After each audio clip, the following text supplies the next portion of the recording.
Bamchunu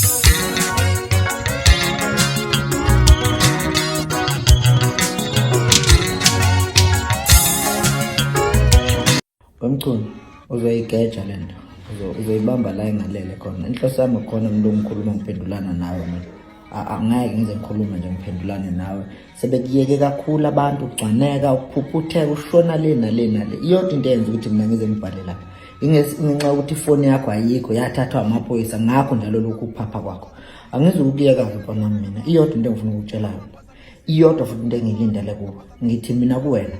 lo muntu owamdlalisa umkamuntu ushadile uzofulela umuzi wasemachunwini ngenkuna yakomunye umuzi bengilindele ukuthi ngizomtshela ukuthi mhlawumbe njengoba ungekho uphuma ejele ubungazi ukuthi kwenzakalani kuloko kubuza ukuthi zawuthufuza nini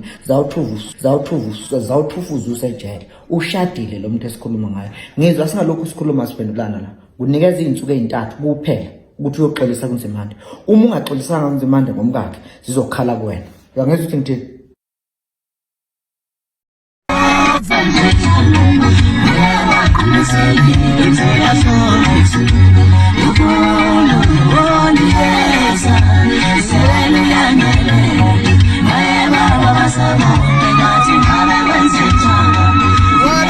wena phuma kimi baba usigantsonza phuma kimi mina ngihlangane nawe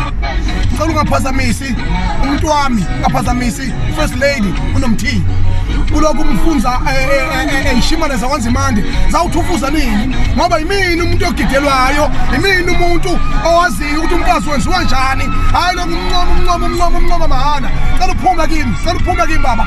cela uphuma kimi asilingani ngamandla baba ngiphathizwe oliphatha insimbi gada Osiyami